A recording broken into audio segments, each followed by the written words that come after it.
오늘 성찬을 준비하는 첫 번째 시간인데, 오늘 말씀이 사람이 자기를 살피고 그 후에야 이 떡을 먹고 이 잔을 마실지니라고 말씀하셨습니다. 성찬을 준비하는 것은요, 그리스도인들의 의무입니다. 그래서 분명히 오늘 말씀도 사람이 자기를 살피고 그 후에야 떡을 먹고 잔을 마실지니라고 말씀하신 것입니다. 바울이 이 서신서를 쓸 때는 고린도 그 교회에 굉장히 무질서에 빠져 있었던 시기입니다. 그래서 여러분들이 이제 11장을 보면 바울이 어떻게 이 성찬을 해야 된다는 것을 상세하게 잘 나타내고 있죠. 많은 사람들은 이 성찬을 잘못 이해하고 오히려 성찬을 남용하는 그러한 일들이 있었습니다. 그래서 고린도 교회를 보면은 고린도 교회에서는 분당이 있었고요, 파당의 문제가 있었고, 뿐만 아니라 올바른 징계를 태만히 한 문제가 있었고, 또한 거짓 훈계의 문제가 있었습니다. 그리고 아주 중요한 이 주의 만찬을 남용하는 문제가 있었습니다. 그래서 이제 사도 바울은 그들에게, 즉 자기를 살피는 것을 기준으로 두고 지금 말씀하고 있는데, 그래서 성찬식을 행할 때 우리가 합당히 하려면 우리 자신을 살펴야 될 줄 믿습니다. 하나님께서 제정해 주신 모든 거룩한 의식을 기념하거나 준행하기 위해서는 분명히 준비가 필요합니다. 그래서 여러분들이 한번 이렇게 생각해 보시길 바랍니다. 과연 내가 성찬에 임할 때 얼마나 내가 준비하고 있는가? 뿐만 아니라 하나님께서 분명히 예배라는 것을 하나님께서 우리에게 주셨습니다. 또한 이 예배를 통해서 내가 얼마만큼 은혜 받기를 준비하고 교회에 나오고 있는가 살피셔야 될 줄 믿습니다. 성경에서는 분명히 하나님께서 지정해 주신 그런 예식들은 분명히, 그 규례들은 분명히 우리가 준비함으로 나오라고 말씀하고 계십니다. 그래서 한번 창세기 35장에 보시면, 35장 1절서부터 15절까지 보시면, 제가 이제 좀 성경 구절들을 좀 많이 좀 찾을 텐데요, 창세기 35장 1절서부터 5절까지 말씀을 제가 읽겠습니다. 하나님이 야곱에게 이르시되 일어나 베델로 올라가서 거기 거주하며 내가 내 형 에서의 낯을 피하여 도망하던 때에 내가 나타났던 하나님께 거기서 제단을 쌓아라 하신지라. 야곱이 이에 자기 집안 사람과 자기와 함께 한 모든 자에게 이르되 너희 중에 있는 이방 신상들을 버리고 자신을 정결하게 하고 너희들의 의복을 바꿔 입으라. 우리가 일어나 베델로 올라가자. 내 환난 날에 내가 응답하게 하시며 내가 가는 길에서 나와 함께 하신 하나님께 내가 거기서 제단을 쌓으려 하노라 하매, 그들이 자기 손에 있는 모든 이방 신상들과 자기 귀에 있는 귀고리들을 야곱에게 주는지라. 야곱이 그것들을 세겜 근처 상수리나무 아래에 묻고 그들이 떠났으나 하나님이 그 사면 고울들로 크게 두려워하게 하셨으므로 야곱의 아들들을 추격하는 자가 없었더라. 이 말씀을 보시면 야곱은 거룩한 의식을 준행하도록 분명히 하나님으로부터 부르심을 받은 자입니다. 그런데 그냥 이 의식을, 즉 그냥 제단을 쌓고 드리기 위해서는 야곱이 분명히 해야 할 일이 있었는데, 그것은 뭐냐면 모든 우상을 제거하는 일이었습니다. 만약에 우리가 우상을 제거하지 않고 하나님 앞에 나와서 그 어떠한 것도 하나님 앞에 드릴 수가 없다는 뜻입니다. 그래서 우리가 예배를 드리건 아니면 예배를 통해서 우리가 성찬을 우리가 준비하던 우리의 우상, 즉 하나님을 섬기지 못하는 마음 뿐만 아니라 하나님 앞에 불순종하는 마음들을 여러분들은 다 내려놔야 될 줄 믿어요. 그래서 지금 분명히 주일날 여러분들이 이제 성만찬을 거행할 텐데, 오늘부터 사실 어떻게 보면 일주일서부터 준비하는 과정이 있으셔야 됐어요. 그래서 청교도들은 일주일 전부터 장로님들이 집집마다 돌아다니면서 다 그분들의 상태를 점검했고, 상태를 점검한 상태에서 성찬이 이루어졌다는 것을 여러분이 배워서 아실 것입니다. 분명히 하나님을 위해서 제단을 쌓을 때 우상은 그대로 두고 절대 제단을 쌓을 수 없습니다. 또한 출애굽기 19장 10절에서부터 11절에 이 구절은 읽지 않겠습니다. 저 간단하게 말씀을 제가 드릴 텐데, 신의 산에 강림하신 하나님께서 이스라엘 백성에게 분명히 율법을 주시는 위대한 의식에서 이스라엘 백성을 어떻게 다루셨는지 잘 기록되어 있습니다. 이 말씀에 보면은, 즉 여호와께서 모세에게 이르시되 너는 백성에게로 가서 오늘과 내일 그들을 성결케 하며 그들도 옷을 빨고 예비하여 제3일에 기다리게 하라. 이는 제3일에 나 여호와가 온 백성의 목전에 신의 산에 강림할 것임이니 라고 얘기합니다. 그래서 하나님께서 분명히 오늘과 내일 그들의 성결케 하라고 분명히 말씀하십니다.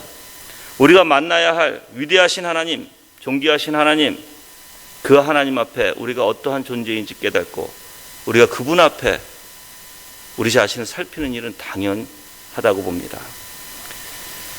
만약에 여러분들이 육적 담대함, 즉 내가 아무것도 모르고 무지 속에서 하나님 앞에 나가서 무조건 예배드린다고 하나님 받지 않으십니다.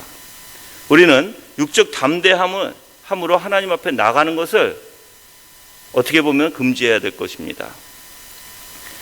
여러분들이 예배를 준비하기 위해서 토요일 날 타머스 왓슨이라는 청교도는 이렇게 얘기합니다. 해가 질 때 예배를 그 다음날 토요일이죠. 토요일 날 예배 준비를 하는데 하나님의 말씀 가지고 또한 기도 가지고 밤새 내 자신을 점검하고 하나님의 말씀을 내 마음속에 새길 수 있도록 준비한 다음에 그 다음 날 아침 일찍 일어나서 다시 하나님의 말씀 가지고 읽고 기도하고 그리고 준비한 상태에서 예배에 참여하라고 얘기합니다. 그것이 그리스도인으로서 합당한 일이라는 것입니다. 오늘 본문 말씀도 마찬가지입니다. 분명히 우리가 이 성만찬을 하기 위해서는 분명히 합당한 준비가 있어야 된다는 것입니다. 또한 역대상 30장 18절에서 20절 말씀도 이와 같은 말씀입니다. 구약에서는 6월절을 지키는 데는 개인적인 준비도 있어야 되지만 분명히 제도적인 준비도 있어야 된다고 얘기합니다. 또한 우리에게 경고를 하는 아주 귀중한 구절이 있습니다. 전도서 이 구절은 다 같이 가보겠습니다. 전도서 5장 1절 말씀 다 같이 찾아보겠습니다. 전도서 5장 1절 말씀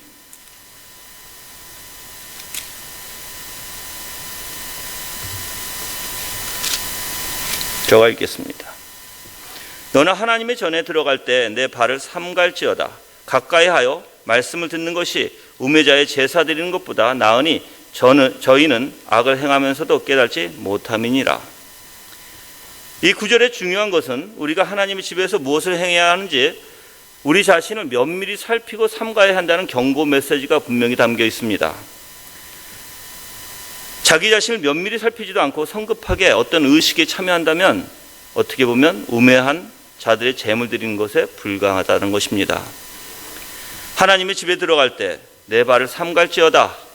이 말씀은 우리가 어떤 심정으로 하나님께 나가야 하는지를 살피라는 것입니다. 가까이 하여 말씀을 듣는 것이 우매한 자들의 재물 드리는 것보다 낫다고 얘기합니다. 이 말씀은 하나님께 가까이 나아가 말씀을 겸손히 듣는 것을 뒤로 미뤄놓고 단순히 제사를 드리거나 의무를 수행하는 대로 곧장 달려가지 말라는 뜻입니다. 우리는 이러한 하나님의 계명이 분명히 요구되고 있고 또한 그 내용이 무엇인지 뿐만 아니라 그것을 어떻게 준행해야 되는지 분명히 우리는 마음을 쏟아야 합니다. 그런데 우리가 하나님을 뵙기 위해서 나가기 전에 분명히 갖춰야 될 것들이 분명히 말씀에서 있음에도 불구하고 우리는 너무나 형식적으로 교회에 나와서 예배드리고 너무나 형식적으로 성만찬에 참여하고 그래서는 안 되겠죠, 여러분들.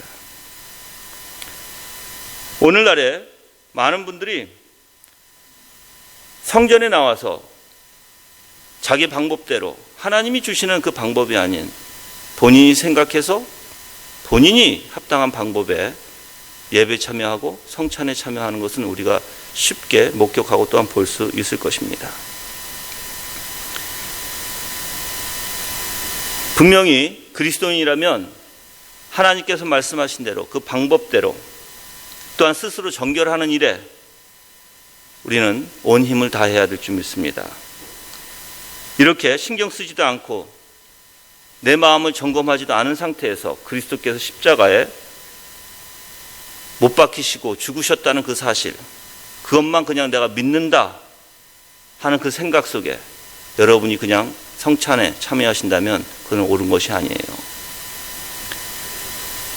그 오늘 본문 말씀은 분명히 우리가 해야 할 것이 무엇인지 잘 나타내고 있는데, 제가 이 예식을 이 성찬의 예식을 거행하기 위해서 분명히 무엇이 필요한지 제가 세 가지 측면에서 여러분들에게 말씀을 드리고자 합니다.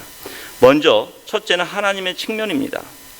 그리고 두 번째는 우리 자신에 관한 측면이고, 세 번째는 규례 자체에 대한 측면입니다.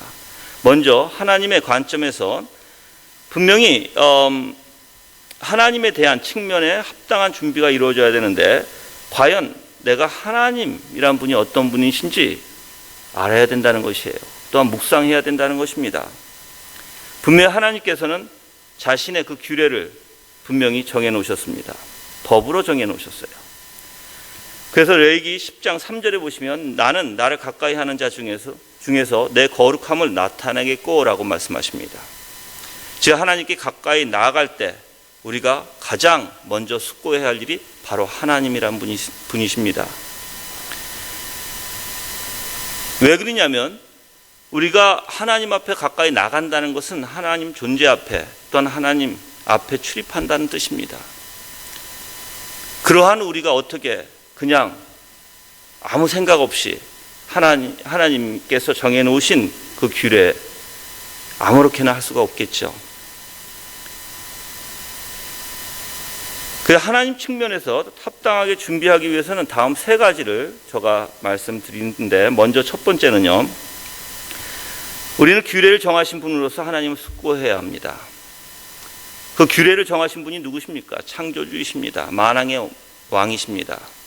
그분이 모든 것을 주관하여 모든 것을 섭리하신 분이시고 모든 것을 다스리시는 분이십니다.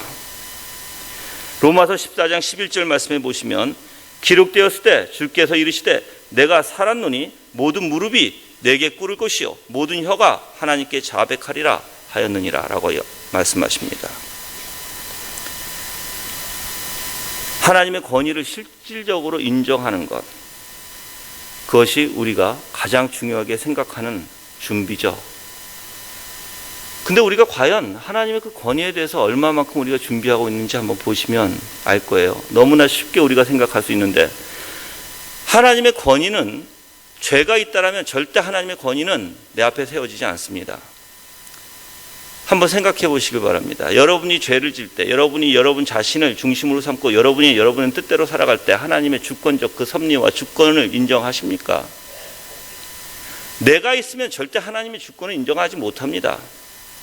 나라는 사람이 위에 있으면 절대 하나님의 섭리와 모든 것을 인정할 수 없겠죠. 그러다 보니까 불평불만이 나오겠죠. 그러다 보니까 내 주장이 앞세우게 되고 하나님의 말씀보다는, 하나님의 방법보다는 내 뜻이 우선이 되는 것이겠죠. 많은 분들은 하나님의 주권과 권위 인정합니다라고 얘기합니다. 그렇지만 그렇지 않아요. 우리의 삶을 한번 돌아보세요. 우리 자신들이, 그래서 우리 자신을 살피는 일이 굉장히 중요하다는 것입니다. 만약에 여러분들이 말로만 내가 하나님의 주권을 인정하고 하나님의 권위를 인정합니다라고 얘기했을 때, 근데 정말 우리 마음은 그렇지가 않을 때, 그걸 여러분 발견할 때 여러분은 어떠십니까? 여러분 다윗과 같이 나단 선지자가 하나님 앞에, 다윗 앞에 와서 하나님의 말씀을 전할 때 다윗같이 무릎 꿇고 하나님의 말씀에 온전히 순종하시려고 하십니까? 아니면 오히려 반대로 하나님의 말씀이 분명히 외쳐지고 있고 분명히 가르쳐주고 있는데도 여러분의 뜻대로 여러분의 방식에 사로잡혀서 주장하고 계십니까? 우리는 죄된 마음에 부패된 성향 속에서 어떻게 보면 막연한 확신 뿐만 아니라 개인적 습관에 너무나 쉽게 영향을 받습니다. 그 형식적인 행위들을 하고 있죠. 혹시 여러분의 예배가, 혹시 성만찬이 형식적으로 그냥 습관적으로 피상적으로 치러지고 있지 않는가 여러분 살펴야 될 줄 믿습니다. 저는 성경 말씀에 가장 두려운 말씀이 하나 있습니다. 여러분들도 잘 아시는 스데반 집사죠. 돌로 맞아 죽을 때 뭐라고 얘기한 줄 아십니까? 그 전에. 근데 제가 그 설교를 가만히 비교를 해봤을 때 베드로의 설교를 통해서 많은 사람들이 개종했지만 스데반의 설교를 통해서는 오히려 스데반이 순교했습니다. 근데 그 순교하는 그 설교 가운데 구약을 인용해서 얘기합니다. 너희가 언제 40년 광야 속에서 나에게 제사 드린 적이 있느냐. 무슨 뜻이냐면 여러분도 마찬가지로 여러분들이 아무리 하나님 앞에 제사를 지내고 아무리 여러분들이 예배를 통해서 또한 성만찬을 통해서 드린다고 하지만 여러분의 방법이라면 준비하지 않은 마음이라면 하나님 앞에 가서 하나님께서 너가 언제 나에게 예배 드린 적이 있느냐라고 얘기하신다면 여러분들은 어떠시겠습니까? 우리가 막연한 확신 뿐만 아니라 개인적인 습관에 따라서 형식적인 예배와 형식적인 하나님께서 정해놓으신 그런 규례 형식적으로 지내지 말아야 될 것입니다. 그것은 하나님 앞에 우리가 합당치 않은 모습이고 그리스도인으로서 합당치 않은 것입니다. 분명히 우리가 하나님께서 제정하신 모든 규례에 관련해서 하나님의 그 권위와 명령을 반드시 절실하게 느껴야 돼요. 두 번째는 이 규례를 받으신 분으로서의 하나님을 여러분이 아셔야 됩니다. 하나님께서 모든 규례에서 하나님을 예배하게 만드셨습니다. 그리고 또한 거기에 합당한 준비를 하기 위해서는 우리가 그 예배의 직접적인 대상인 그리스도 안에서 하나님이시라는 것을 분명히 숙고해야 합니다. 제가 알기로는 지금 기독론을 화요일마다 정대훈 목사님하고 저하고 이렇게 이 교회에서 하고 있는데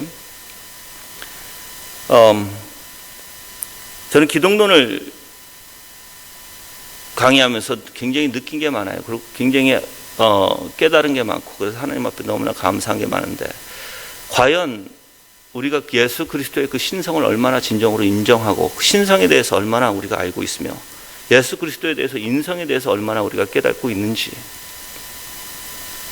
여러분들이 예수 그리스도를 모르면 너무나 피상적으로만 안다면 성경 말씀에서는 분명히 예수 그리스도를 안다고 얘기합니다. 그리스도인들은 안다라는 단어는 관계를 가지고 교제를 나눔으로써 안다는 뜻입니다.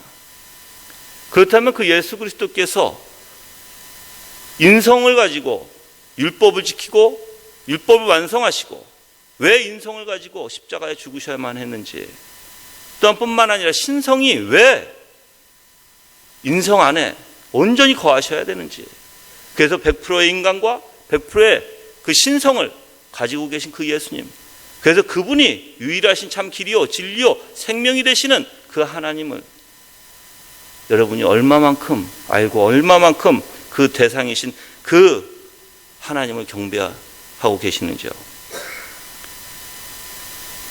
많은 분들은 이렇게 얘기할 것입니다. 우리가 하나님의 그 규례를 행할 때 또한 예배를 드릴 때 그 하나님의 대상이라는 그 하나님을 숙고할 때 우리가 해야 될 게 무엇입니까? 라고 물어보실 것입니다. 그런데 하나님을 생각할 때 가장 예배나 성찬이나 가장 중요하게 생각할 게 두 가지인데 하나는 하나님의 임재와 또 하나는 하나님의 거룩하심이에요. 하나님의 임재는요, 하나님께서 분명히 우리에게 말씀을 주셨습니다. 두셋이 모인 곳에 분명히 내가 있으리라고 얘기하셨습니다. 또한 구약에서 보면은 갈멜산에서 선지자 엘리야가 바알 선지자들과 이제 대립하는 것을 여러분이 보실 수 있는데 열왕기상 18장 27절의 말씀에 보시면 이렇게 말씀하고 계십니다. 정오에 이르러는 엘리야가 그들을 조롱하여 이르되 큰 소리로 부르라. 그는 신인즉 묵상하고 있는지 혹은 그가 잠깐 나갔는지 혹은 그가 길을 행하는지 혹은 그가 잠이 들어서 깨어야 할 것이며 라고 얘기합니다. 즉 무슨 뜻이냐면 그들이 섬기는 그 우상은 신이 아니라는 것입니다. 비웃는 뜻으로 이 엘리야가 그들에게 얘기한 것입니다. 그래서 한마디로 요약하면 너희들의 신은 존재하지도 않는데 왜 그렇게 야단 법석을 떨고 있느냐라는 뜻이죠. 여러분들 우리가 섬기는 하나님은 우상이 아니십니다. 우리가 섬기고 있는 하나님은 전지전능하신 하나님이시요, 인격적인 하나님이시요, 우리와 같이 만나 주시기를 기뻐하신 하나님이세요. 많은 사람들은 우상을 세워놓고 나하고 상관없는 신을 만나기 위해서 몸부림칩니다. 근데 우리는 아니에요. 다른 종교와 틀린 게 무엇인지 아십니까? 다른 종교에서는, 불교에서는 석가를 인격적으로 만날 수 없습니다. 석가의 가르침을 아무리 배울지라도 인격적인 그 석가를 만날 수가 없어요. 또한 이슬람을, 그 교리를 아무리 배울지라도, 즉 마하메드라는 그 사람과 만날 수가 없습니다, 인격적으로. 그렇지만 이상하게 기독교는, 즉 우리가 하나님의 말씀을 통해서 누굴 만나게 돼요? 바로 예수 그리스도를 만나게 되고 인격적으로 하나님을 만나게 되는 것입니다. 내가 말씀을 통해서 그 그리스도의 영광을 깨달을 때, 그 영광의 안에 있는 진리와 은혜와 진리를 내가 깨달을 때, 우리는 점점 그리스도의 형상으로 닮아가고 영광의 영광으로 이르는 것입니다. 이러한 하나님의 임재는 우리가 이중적으로 이제 느낄 수 있고 알 수 있는데요. 첫째는 편재하심을 느낄 수 있습니다. 하나님은 어디에든 계십니다. 근데 분명히 하나님께서 정해주신 그 규례, 특히 그 규례 안에 역사하신다는 것을 우리가 볼 수 있죠. 창세기 28장 16절 말씀에 보시면 야곱이 이제 꿈을 꾸게 됩니다. 그러고 나서 꿈을 꾸자마자 이런 얘기를 합니다. 여호와께서 과연 여기 계시거늘 내가 알지 못하였도다 라고 얘기합니다. 하나님께서 정해놓으신 모든 규례 안에서도 분명히 하나님의 임재가 계십니다. 근데 문제는 하나님의 임재 속에서 내가 얼마만큼 하나님과 만나서 내가 교제를 나누면서 그 안에서 겸손해지고 깨지고 부서지는 내 자신, 그리고 내가 하나님 앞에 감사해서 정말 은혜 충만해서 그 하나님 앞에 감사의 예배를 정말 드리고 있는가? 아니면 그렇지 않고 반대로 그냥 형식적인 예배를 통해서 예배드렸다라고 하고 있는가? 여러분들 참 희한하죠. 하나님께서 임재하시면 어떻게 됩니까? 구약에서는 하나님의 임재 가운데 서 있을 사람이 있을까요? 없습니다. 다 무너지게 돼 있습니다. 다 무릎 꿇게 돼 있습니다. 다 두려워 떨게 돼 있습니다. 그리스도인은 만약에 하나님의 임재가 분명히 있다라면 예수님께서 분명히 말씀하셨고, 두셋이 모인 곳에, 내 이름으로 모인 곳에 분명히 내가 있으리라고 얘기하셨어요. 그리고 분명히 성만찬도 예수님께서 제정해 주신 것이에요. 근데 문제는 내가 만약에 예수님께서 분명히 임재하심에도 불구하고 내가 그것을 느끼지 못한다면 슬픈 일이 아닐 수가 없겠죠. 우상 숭배자들은요, 각종 그림과 또한 형상 만들죠, 그런 것들을. 근데 왜 만드는가요, 그런 것들을? 자기네 눈으로 보고 자기네가 만족하기 위해서예요. 우상 숭배를 가만히 생각해 보시길 바랍니다. 왜 금송아지를 만들었나요? 나를 위해서 우리를 인도할 신을 만들라라고 얘기했습니다. 우상이라는 것은 바로 나를 위한 신이에요, 여러분들. 그래서 개혁주의는 바로 하나님 예수 그리스도는 우리를 위해서 죽은 것을 먼저 두지 않습니다. 예수 그리스도의 모든 십자가는 바로 하나님의 영광을 위해서 있는 것이고, 또한 우리에게 그 영광을 분명히 하나님께서 드러내시기 위해서 우리를 거듭나게 하시고, 또한 그 거듭남을 통해서 하나님 앞에 영광 돌릴 수 있는 귀한 은혜를 허락해 주시는 것이죠. 그 안에 뭐가 있습니까? 놀라운 하나님의 사랑이 있는 것이에요. 근데 여러분들도 잘 아시다시피 오늘날에는 하나님 앞에 영광 돌리는 것을 아예 말하지도 않습니다. 그리스도를 사랑으로만 나타냅니다. 한쪽으로만 치우쳐서 그렇게 얘기하죠. 근데 하나님은요, 분명히 공의의 하나님이요, 뿐만 아니라 분명히 사랑의 하나님이세요. 공의가 이루어져야만 그 사랑이라는 게 무엇인지 확실히 드러나게 되어 있는 것입니다. 하나님은 광대하신 하나님이십니다. 하나님은 어디든 계시는 하나님이십니다.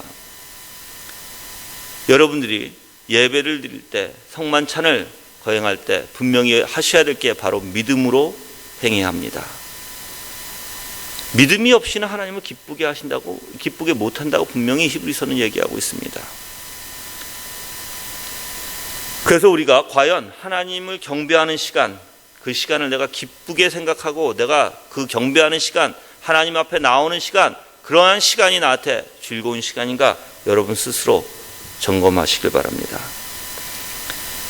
에레미야서 23장 23절 말씀에는 여호와의 말씀이니라 나는 가까운 데 있는 하나님이요 먼 데 있는 하나님이 아니라고 얘기하십니다.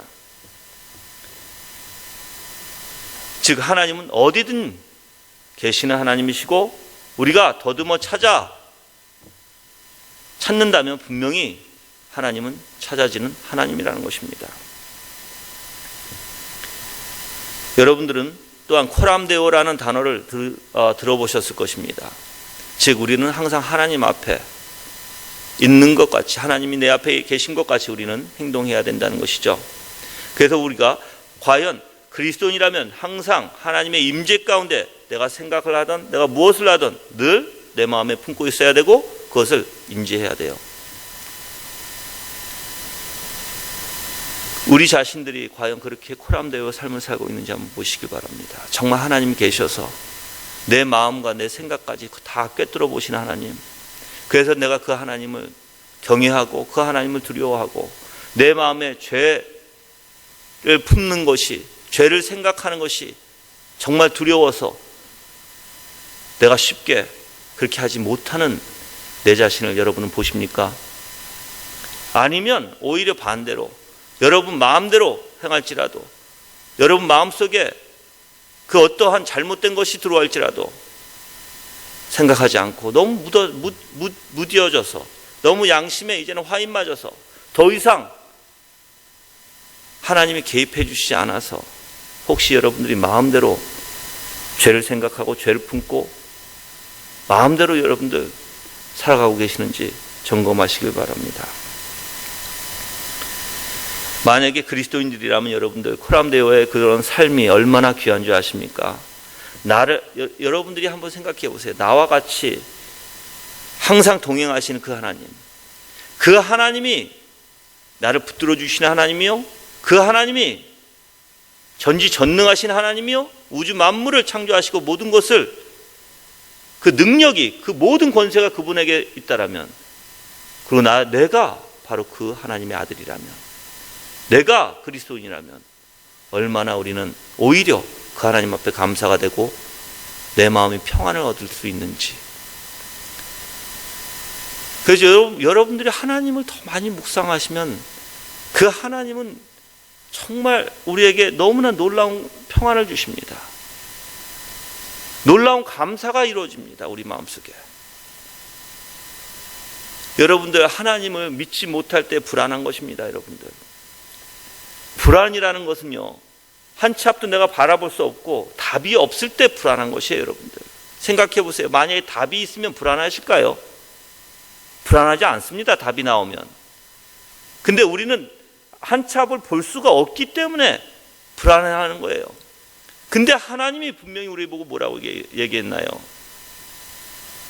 분명히 우리 보고 걱정하지 말라고 성경에서 말씀하십니다. 너는 잠잠히 내가 행하는 것을 지켜보라는 것입니다.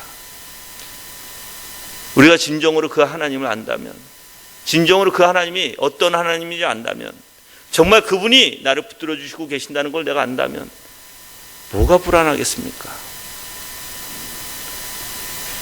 아무리 위험한 인생길에 그 하나님이 나와 같이 동행하신다면, 그 하나님이 어디에든 계신다는 것을 내가 안다면 우리는 절대 두려워하지 않을 것입니다. 아무리 내 다리가 잘려나가고 내 팔이 잘려나간다 할지라도 야곱의 고백처럼 여호와께서 과연 여기 계신다라고 여러분들이 분명히 얘기할 수 있을 것입니다. 하나님의 임재에 대한 이런 믿음은요, 특히 하나님 예배하는 모든 규례 속에서 더 크게 나타내죠. 여러분들이 이러한 예배가 얼마나 축복된 예배인지, 성만찬이 얼마나 우리한테 귀한 것인지, 우리에게 복된 것인지 여러분이 깨달으셔야 될 줄 믿습니다. 둘째로 하나님의 은혜로운 임재를 느껴야 되는데요. 구약에서 보면은 분명히 이 임재를 경험하기 위해서 하나님을 바라보도록 명령하셨습니다.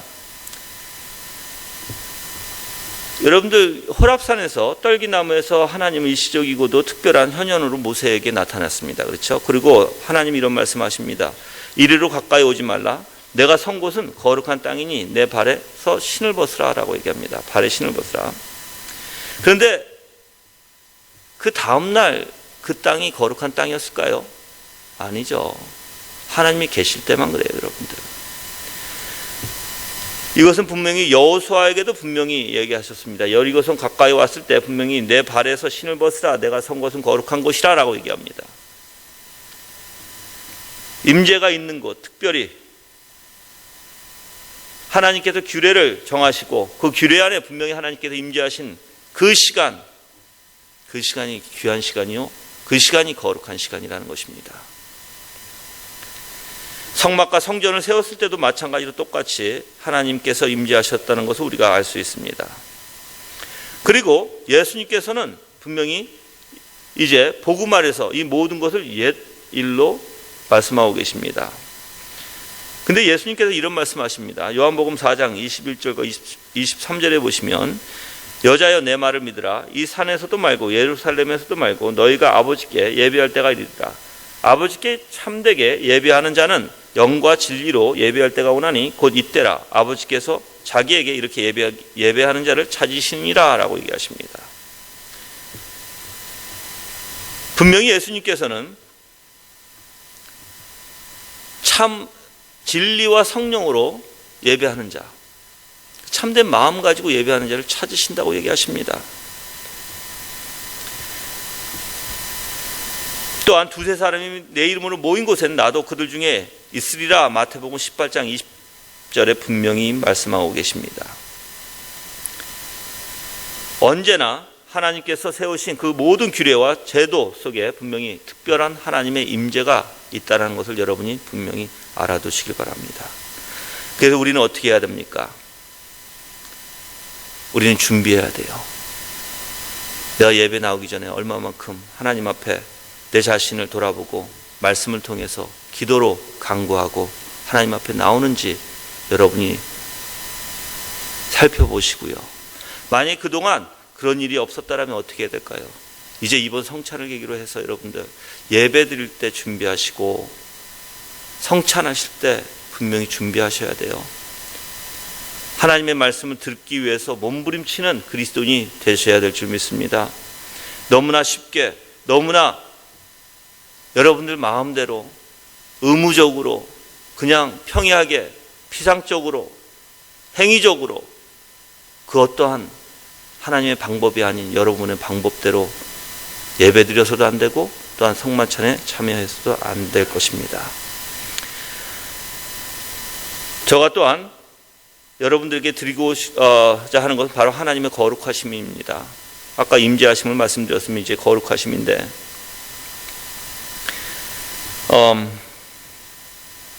레위기 20장 7절 말씀해 보시면 너희는 스스로 깨끗하게 하여 거룩할지어다. 나는 너의 하나님 여호와니라. 이상하게 하나님께서요, 내가 거룩하니 너희도 거룩하라. 성경에서 여러분들 3번 강조하는 것은 굉장히 중요하다는 뜻이죠. 근데 희한하게 하나님을 사랑 이렇게 3번 강조하기보다는 하나님을 거룩하신 하나님이라고 천사들은 강조합니다. 하나님의 거룩을 우리가 어떻게 이룰 수 있을까요? 못 이룹니다, 여러분들. 내가 거룩하니 너희도 거룩하라. 그 거룩을 어떻게 올리신 거예요? 하나님과 동등 때문에 올리신 거예요. 근데 우리는 그렇게 못합니다, 절대. 우리가 그렇게 할 수 있는 건 오직 예수 그리스도께서 이루어 주셨기 때문에 하나님이 우리를 통해서 그냥 거룩하게 봐주시는 거예요. 그렇다고 우리가 그 거룩을 그냥 가만히 놔둬야 될까요? 아니에요. 성경은 절대 그렇게 얘기하지 않습니다. 여러분들이 성경에 보면은 하나님이 전능하시기에 하나님은 모든 권능을 다 가지고 계시기에 무조건 우리에게 뭐 하시죠? 피조에게 명령하십니다. 근데 우리는 그 명령을 지킬 수 있는 존재들이 아니에요. 아담의 타락 이후에 원죄를 가지고 있는 우리 존재들은 절대적으로 하나님 앞에 모든 율법을 다 지킬 수 없고 모든 명령을 다 지킬 수가 없습니다. 근데 하나님께서는 왜 계속적으로 우리에게 명령하고 계실까요? 너희가 못하니까 그리스도를 의지하라는 것입니다. 우리가 못하니까 그리스도를 의지하기 위해서 몸부림치라는 것입니다. 우리가 한다고 생각하지 마시길 바랍니다. 하나님의 일은 우리의 힘으로, 인간의 힘으로 절대 되어지는 것이 아닙니다. 하나님의 은혜 가운데 그 은혜가 충만할 때 우리 마음속에서 어떻게 일까요? 그래서 사도 바울은 이렇게 얘기하죠. 내가 은혜로 사도가 됐고 그 사도가 된 그 은혜를 가지고 다른 사도보다 더 열심히 한다고 그러고 그것도 하나님의 은혜라고 얘기합니다. 하나님의 주신 은혜는 자원하는 마음을 갖게 하시고 더욱더 능동적으로 하나님을 찾아가게 하십니다. 그것 또한 하나님의 은혜라고 분명히 성경에서 얘기하고 있어요. 여러분이 하나님 앞에 참된 은혜를 받았다면 이 거룩한 하나님이 원하시는 이 거룩을 어떻게 해야 될까요? 몸부림쳐야 될 것입니다. 근데 참 성경에서 이런 걸 다 얘기하고 있거든요. 한번 우리가 여호수아 한번 가볼까요? 이 구절은 너무 귀해서 여호수아 다 그 귀하지만 여호수아 24장 보겠습니다. 여러분이 꼭 읽고 지나가셔야 될 구절입니다. 24장 19절입니다.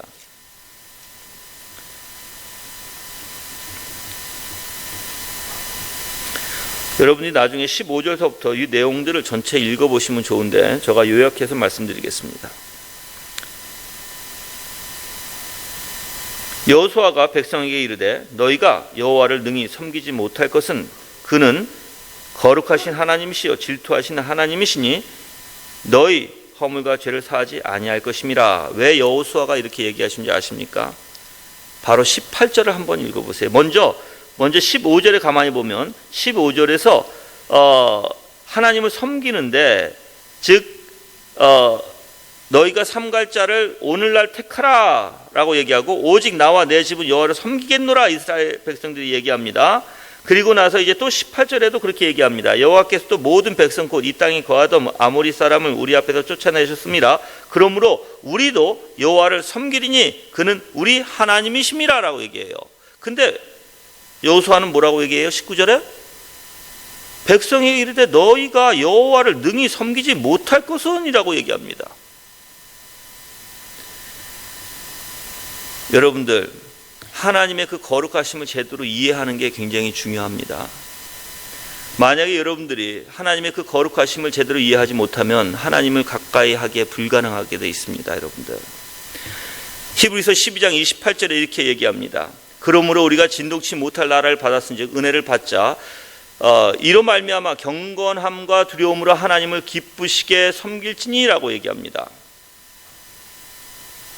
여러분이 참된 그 하나님을 거룩하신 그 하나님, 내가 정말 거룩되게 그 하나님 섬길 수 있기 위해서는 경건함과 두려움으로 먼저 준비해야 되는 것이에요.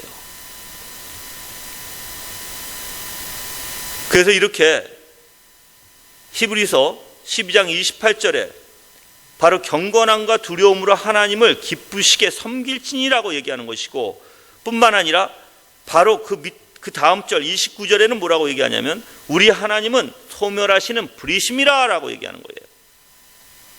여러분들 소멸하는 불은 무슨 뜻인 줄 아십니까? 하나님의 속성을 나타내는데 바로 거룩하심이라는 것이에요. 즉 추하거나 더러운 것들을 차마 볼 수 없는 하나님, 그 하나님 순결한 본성을 가지고 계시는 그 하나님, 그래서 은유적으로 표현한 것이죠. 소멸하는 불.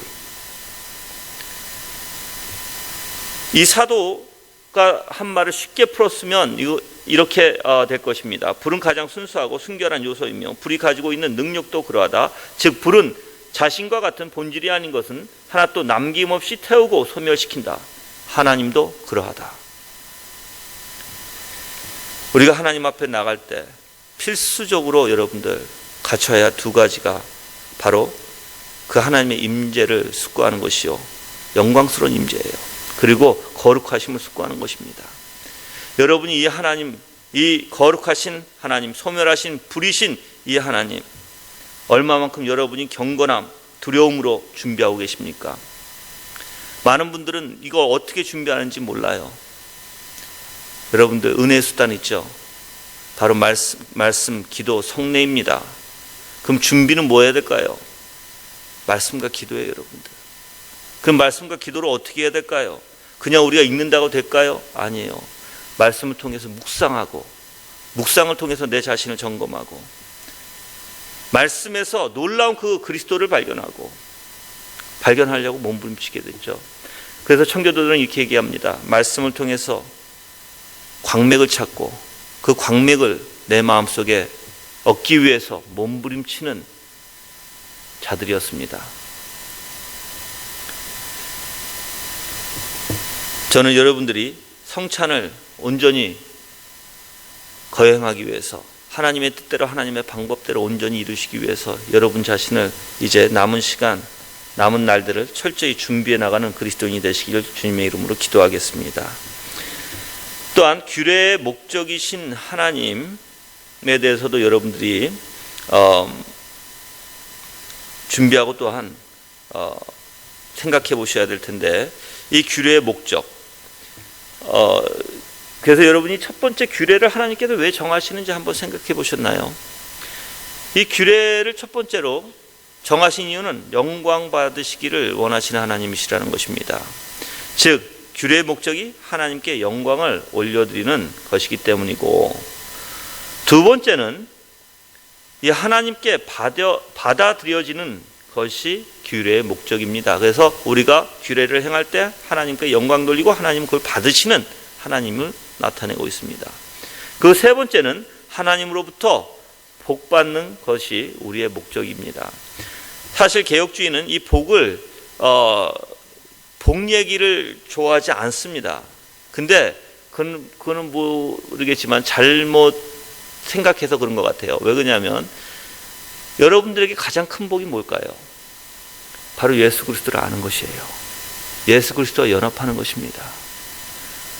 골로새서 2장에 보시면 이 예수 그리스도 안에 하나님의 놀라운 그 지혜가 다 있는데, 그 지혜가 어떤 지혜예요?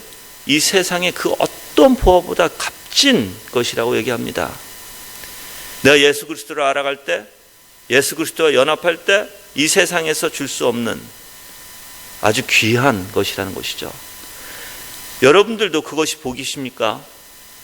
또한 복이란 히브리어 단어는 즉 우리가 무릎 꿇다라는 단어에서 파생된 것이에요. 그게 복이에요. 그래서 시편 1편에 복 있는 자는 라고 얘기하죠.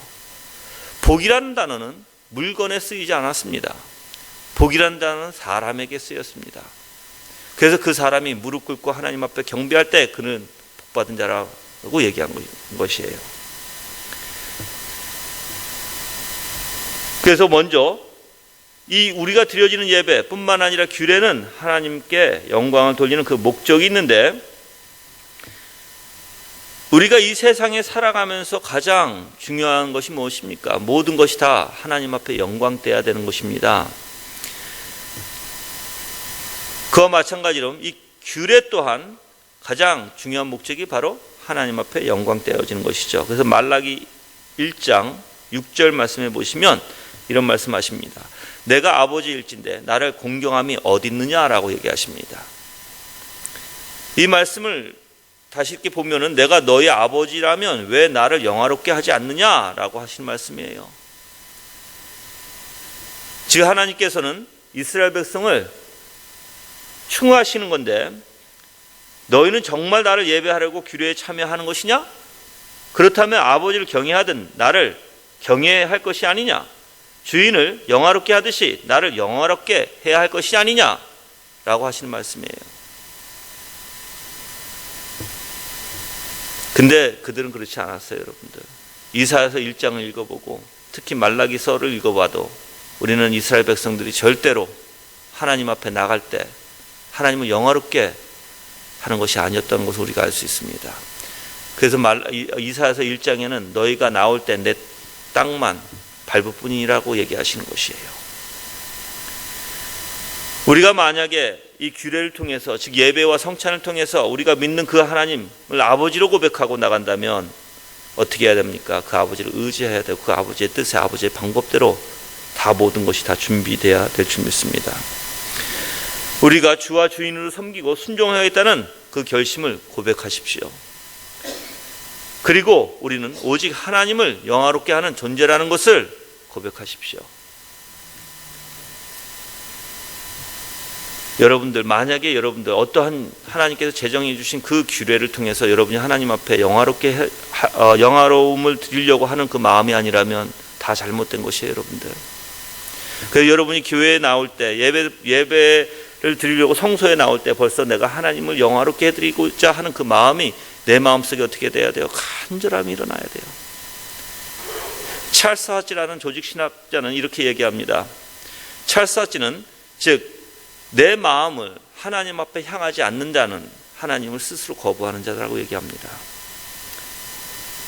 이번 이제 성찬을 여러분이 준비하시면서 성찬을 통해서 여러분들이 얼마만큼 자신을 이제 준비하는가, 그 가운데 정말 여러분이 마음에 두셔야 될 것은 내가 하나님을 사랑하는 마음과 뿐만 아니라 내가 내 온 몸을 다해서, 내가 온 영을 다해서, 온 힘을 다해서 그 하나님을 영화롭게 해드리고 싶다는 간절한 마음이 품으시길 바랍니다. 그게 시작이죠. 그 시작을 통해서 말씀을 가지고, 말씀을 보면서 여러분 자신을 비교해보고 그 말씀을 통해서 그리스도를 발견하고 그리스도의 은혜와 그 진리가 무엇인지 찾아내서 더욱더 하나님 앞에 여러분 마음속에 새길 수 있도록 간구하며 준비하는 그리스도인이 되기를 바랍니다. 또한 두 번째로 우리가 드리는 예배의 두 번째 목적이죠. 하나님께 아까 뭐라고 그랬죠? 하나님께 받아들여지는 것입니다. 그래서 하나님께서 제정해 주신 이유가 뭐냐면 너희가 나한테 영광 돌리면 내가 그걸 받겠다는 것입니다. 에스겔서 43장 27절 말씀해 보시면 이 모든 날이 찬 후 제8일과 그 다음에는 제사장이 제단 위에서 너희 번제와 감사제를 드릴 것이라. 그리하면 내가 너희를 즐겁게 받으리라. 주 여호와의 말씀이니라 라고 얘기하십니다.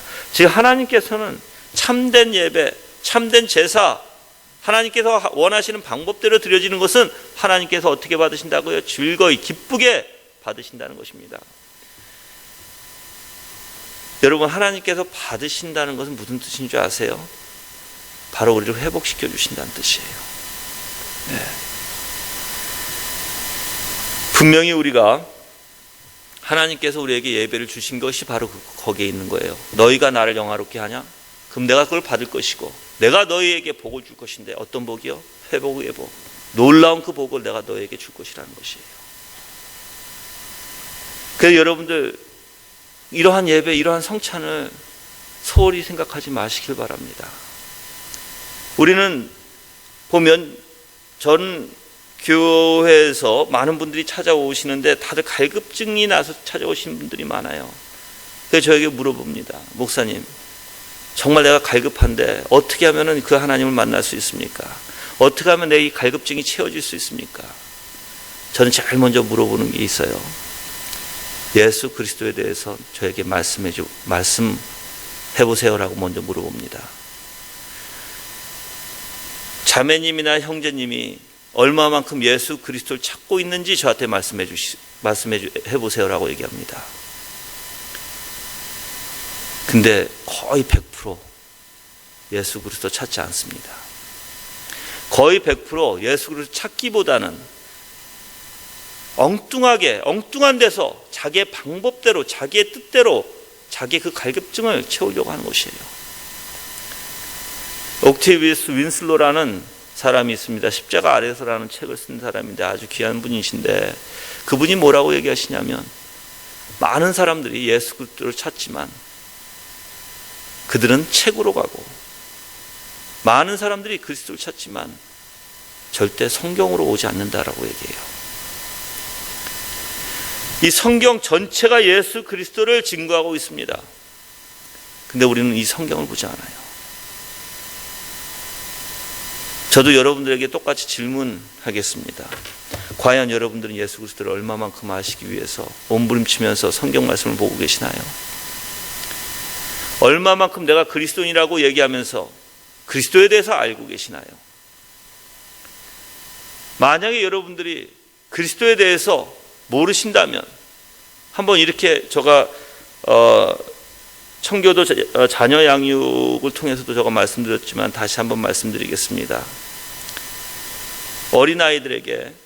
어린아이들이 방을 어지러 놓으면 그 방을 어지러 놓은 곳을 부모님이 너 이거 치고 나와 하고 나올 때 그 어린아이들은 그걸 다 치지 못합니다. 자기의 생각에, 자기의 방법에, 자기의 기준에 몇 가지 집어넣고 나오면서 엄마 다쳤어 라고 얘기합니다. 그런데 들어가서 부모님이 보면 다친 게 아니죠. 왜 그럼 아이들이 그렇게 행동할까요? 만약에 부모님이 너 이거 치고 이것을 이렇게 집어넣고 이것을 저기에다 집어넣고 나와. 그래서 여기 있는 거 아무것도 없어야 돼. 그리고 내가 이야기한 대로 이거 집어넣고 저거 집어넣고 다시 한번 확인시켜주고 나온다면 그 아이가 할까요? 안 할까요? 합니다. 문제는 뭐가 있냐면 너무나 둥그렇게 피상적으로 성경을 보고 있다는 것입니다. 동일하게. 우리는 예수 그리스도께서 십자가에 못 박혀 죽었다는 게 어떻게 보면 주문처럼 외우고 있어요. 내가 성경을 통해서 하나님의 놀라운 은혜와 하나님의 놀라운 그 진리를 깨닫지 못한다면, 자세하게 보려고 하지 않는다면 많은 분들은 설교 가운데 아멘 아멘 하면서 본인이 지금 뭘 아멘하고 있는지 거의 대부분 모르실 것입니다. 여러분이 생각하기에 거룩이 무엇입니까? 아까 제가 말씀드렸던 하나님의 임재하심이 무엇입니까? 여러분 이 자리에 임재해 주시기를 원하고, 여러분 안에 분명히 성령께서, 그리스도께서, 그 위대하신 하나님께서는 우리 안에 계신다고 한다면 우리는 뭐 해야 합니까? 반응이 나와야 되잖아요. 반응이. 어떤 반응이? 우리는 그래서 반응적 동물인 거 아시죠? 내가 반응이 없으면, 믿음도 마찬가지입니다. 내가 믿음이 있다 하면서 믿음에 대한 반응이 나오지 아니냐 한다면 그 믿음이 아니라고 야고보서에서 얘기하는 거예요. 여러분이 진정으로 예수 그리스도를 만났습니까? 예수 그리스도 아십니까?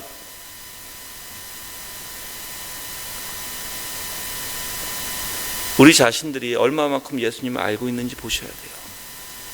실질적으로.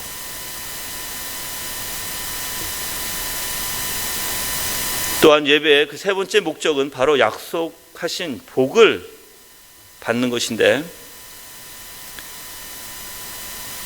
시편 134편 3절에 보시면 천지를 지으신 여호와께서 시온에서 내게 복을 주실지라 라고 얘기합니다. 하나님께서 분명히 우리 예배를 받으시고 우리가 하나님을 영화롭게 해드렸다면 우리는 그 안에서 뭐예요? 즐거워한다고 얘기합니다. 그래서 우리의 목적, 우리가 이 땅에 만들어진 목적, 바로 하나님을 영화롭게 하고 그 안에서 즐거워하는 것을 소유리문답에서 여러분이 배우셔서 아실 거예요. 만약에 그래서 답이 다 나와 있어요. 한번 생각해 보세요. 내 지금 삶이 너무 힘들어요?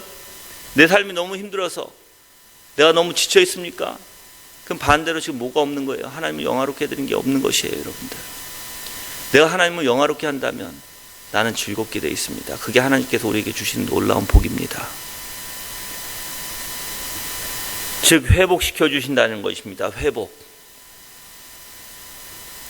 그러니까 여러분들이 예배 가운데 오실 때 그냥 오지 마세요. 앞으로 절대로 준비하고 오세요. 수요 예배 나오실 때도 마찬가지예요. 기대를 가지고 오셔야 돼요. 아침부터 오늘 예배 드릴 건데, 그래서 말씀 묵상하고 기도를 통해서 하루 종일 그 예배에 대한 그 기대감을 내 마음속에 품고 예배를 사랑하는 마음을 가지고 오셨을 때 놀라운 역사가 있을 것입니다. 저는 이 역사가 뭔지 알아요. 진짜예요, 여러분들. 이 역사가 여러분 안에서 이루어질 때 그 은혜가 무엇인지, 그 하나님의 사랑이 무엇인지 우리 안에서 놀라게 일어날 것이에요. 윌리엄 거널이라는 분은 이렇게 얘기합니다. 하나님께서 우리에게 새 생명을 주실 때 펌프질을 하나님께서 해주신다고 얘기합니다. 그래서 이 펌프질을 했을 때 그 물이 너무나 귀한 그 물이 이제 올라왔는데, 여러분들 한번 펌프질하면 어떻게 될까요? 우리 어린 분들은 잘 모르겠지만 펌프가 뭔지, 우리 옛날 분들은 아시죠? 다 마당에 하나씩 다 있었어요. 저도 있었어요. 미국 가기 전에. 그 펌프질을 하면 벌써 물이 있는 상황에서는 펌프가 굉장히 쉽습니다. 펌프질 하기가.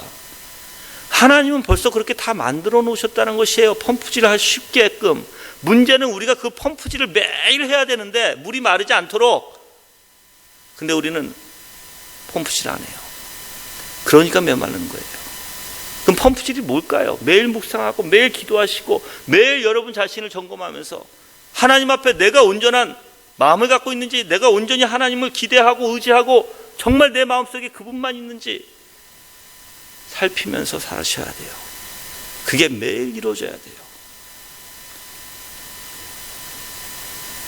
그래서 여러분이 예배 드릴 때 준비하는 예배, 정말 성찬도 정말 아름다운 성찬, 하나님께서 정말 원하시는 하나님의 방법대로 드려지는 성찬이 되기를 정말 기도하겠습니다. 또한 우리 자신의 관측에서, 우리 자신 쪽에서 이제 측면에서 보게 되면 하나님께서 분명히 우리에게 그 규례를 주셨고 우리에게 복을 주시기 위해서 우리가 하나님을 영화롭게 분명히 그 영광을 돌려드릴 수 있도록 모든 것을 만들어 놓으신 분이시죠. 그렇다면 이제 우리가 준비해야 될 게 있다고 아까도 제가 분명히 말씀드렸는데, 우리 마음에 품고 있는 죄악 점검하세요. 시편 66편 18절 말씀해 보시면 내가 나의 마음에 죄악을 품었더라면 주께서 듣지 아니하시리라 라고 얘기합니다. 성경은 거짓말하지 않습니다. 여러분들 절대 하나님은 거짓말할 하나님이 아니세요. 요한 1서에 보면 여러분들 형제를 미워하는 자는 그 안에 성령이 없는 자라고까지 얘기합니다. 단호하게 얘기합니다. 저는 여러분들이 우리 마음속에 뭐가 있는지, 혹시 내 마음속에 미움이 남아있는지, 혹시 내 마음속에 하나님을 섬기는 마음, 하나님을 사랑하는 마음이 아닌 이 세상을 사랑하고 돈을 사랑하고 명예를 사랑하는 마음이 혹시 자리하고 있는지 점검하시길 바랍니다. 여러분들, 저는 가룟 유다를 생각해 봤어요. 여러분들, 가룟 유다는 굉장히 복받은 사람이었었어요. 그렇죠? 예수님과 같이 동행했고 성만찬에 참여도 했습니다. 근데 가룟 유다가 어떻게 됐나요? 뭐 때문에? 뭘 버리지 못해서? 욕심, 그 자기가 얻고자 하는 명예, 욕심, 그 돈, 재물, 그것이 어디에 있었어요? 그 마음속에 있었어요. 근데 희한합니다, 여러분들. 그래서 성만찬을 여러분이 가만히 생각해 보세요. 가룟 유다가 성만찬을 하고 나서 어떻게 됐습니까? 사탄이 그에게 들어가고 그가 나가서 예수 그리스도를 팝니다. 그렇죠? 성경 말씀에 아까 우리가 본절에 우리가 본문 고린도 전서 읽어보면 뭐라 그래요? 만약에 우리가 준비하지 않고 성찬에 참여하면 우리의 뭘 먹고 마셔요? 하나님의 그 심판을 스스로 내가 먹고 마시는 것입니다, 여러분들. 그래서 성찬이 굉장히 위험한 것이고, 여러분들 어떻게 보면 굉장히 또 반대로 복된 것입니다. 함부로 아무나 참여할 수 있는 것이 아니에요.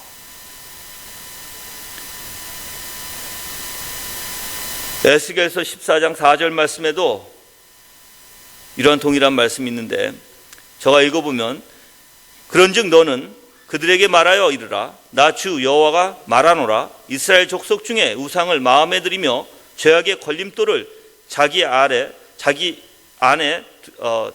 두 선지자에게로 가는 모든 자에게 나 여호와가 그 우상의 수요대로 보응하리라 라고 하십니다. 즉 마음에 들이며, 우상을 마음에 들이고요, 죄악의 걸림돌을 자기 앞에 둔 선지자. 그래서 여러분들이 이렇게, 즉 마음에 죄에 대한 그 걸림돌이 있고 우상을 가지고 있는 자는 하나님께서 그 우상의 수요대로 보응한다고 얘기하는 것입니다. 여러분들, 여기서 수요대로 보응할 것이라는 건 굉장히 무서운 것입니다. 어떻게 보면 이런 뜻입니다. 우상을 품고 있는 그 상태 그대로 우상과 우리 사이에 평화 조약을 체결해 주신다는 뜻이에요. 우상과 나와 뭐예요? 평화 조약을 하나님께서 체결해 주신다는 거예요. 그래서 이것을 다시 풀어서 쓰면 너와 너의 죄악 사이에는 조약이 체결되어 있다. 너는 마음에 우상을 품은 채로 나와 죄악을 맺기 위해 내게로 나왔느냐? 그렇다면 내가 그렇게 원하는 죄악을 체결해 주겠다. 너와 너의 죄악 사이에 죄악을 체결해 주겠다. 여러분들, 죄와 우리 사이에 깨트릴 수 없는, 이거 죄악은 건 깨트릴 수 없습니다, 여러분들. 그럼 죄와 그 죄악을 하나님께서 체결해 주신다면 생각해 보세요. 얼마나 끔찍한 일인가. 무슨 뜻입니까? 절대 용서받지 못한다는 것이에요. 그러한 영적 상태, 여러분들, 우리가 하나님의 규례에 참여하기 위해서, 하나님의 앞에 나오기 위해서 그런 것들을 다 어떻게 해야 돼요? 다 잘라내야 돼요. 때로는 여러분들이 그 죄악에 대해서 내 마음에 품고 있는 죄악이 다 달아나지 않습니다. 내가 아무리 자르려고 해도 잘라지지가 않을 때가 있습니다. 더 그리스도를 붙드셔야 돼요. 더 말씀에 묵상하셔야 되고, 더 기도하셔야 되고, 더 간절히 여러분들이 하나님 앞에 구하셔야 될 줄 믿습니다. 그래서 우리 규례에 참여하기 위해서 우리 자신을 준비할 때, 만일 이런 부분이 제대로 되지 않는다면 우리는 우상을 그대로 남긴 채 하나님 규례에 참여하게 될 것이고, 그것은 옳은 것이 아닙니다. 또한 인간 면에서 우리가 볼 때 우리 자신에 대한 인식, 그리고 겸비함이 분명히 있어야 돼요.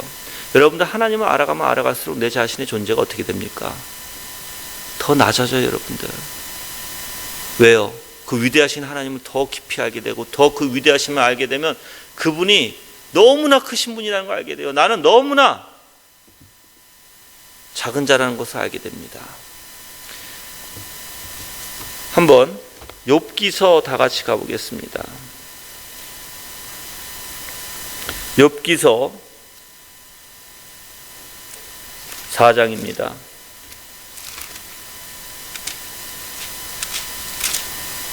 욥기서 4장 17절부터 제가 읽겠습니다. 인생이 어찌 하나님보다 의롭겠느냐? 사람이 어찌 그 창조하신 이보다 성결하겠느냐? 하나님은 그 종이라도 오히려 믿지 아니하시며 그 사자라도 미련하다 하시나니, 하물며 흙집에 살며 티끌로 털을 삼고 하루살이에게라도 눌려 죽을 자이겠느냐? 조속 사이에 멸함받으며 영원히 망하되 생각하는 자가 없느니라. 19절에 뭐라고 얘기해요? 흙집에 살며 티끌로 털을 삼고 하루살이에게도 눌려 죽을 자이겠느냐라고 얘기하십니다. 하나님의 그 존엄 앞에, 여러분들, 우리가 하나님 앞에 쓴다면 우리가 어떠한 자인지를 깨닫게 됩니다. 저는 여러분들이 하나님과 우리의 관계 속에서 성경을 보면 분명히 그 믿음의 조상들이 하는 얘기들이 나와요. 특히 아브라함이 이렇게 얘기합니다.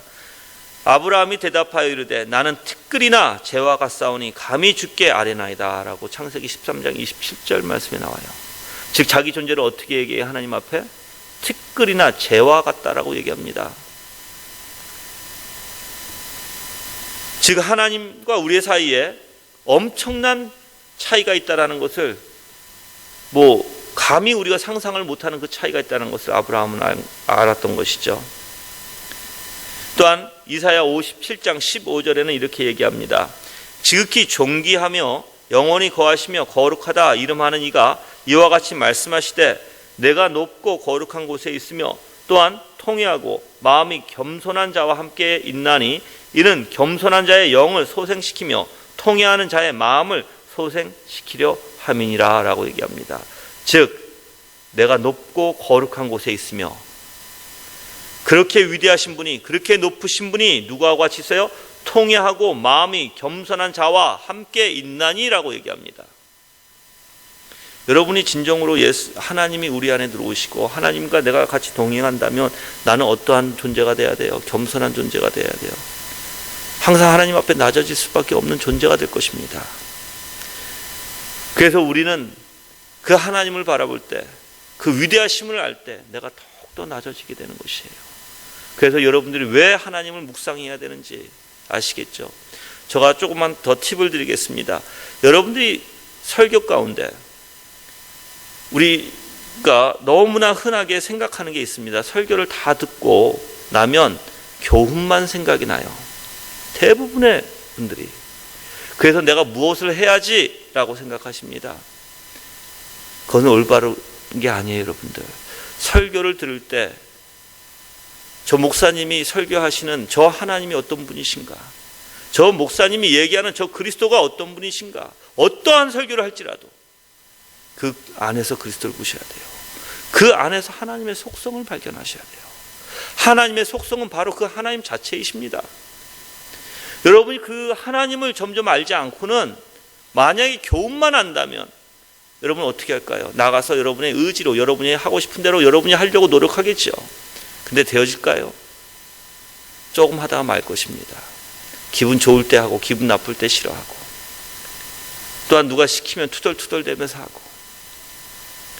그런데 설교 가운데 그 위대하신 그리스도의 영광을 바라보게 되고 말씀을 읽을 때 그 그리스도의 놀라운 영광을 발견할 때 어떻게 될까요? 우리는 그리스도의 형상으로 닮아가게 되어 있는 것입니다. 고린도후서 한번 가보겠습니다. 고린도후서 3장 17절과 18절 말씀입니다.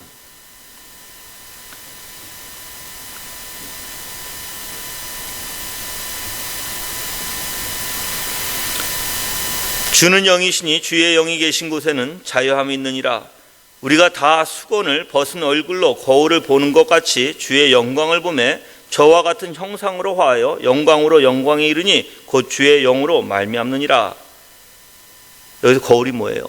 말씀이에요. 그 말씀을 통해서 뭘 봐야 됩니까? 그리스도의 영광을 봐야 돼요. 그래서 영광을 보니 어떻게 돼요? 저와 같은 형상으로 화한다고 얘기합니다. 여러분이 그리스도의 영광을 보지 않고 그럼 그리스도의 영광이 뭘까요? 요한복음 1장 14절에 그 영광은 독생자의 영광이요 은혜와 진리가 충만하더라라고 얘기합니다. 독생자의 영광 바로 하나님의 영광이라는 것이죠.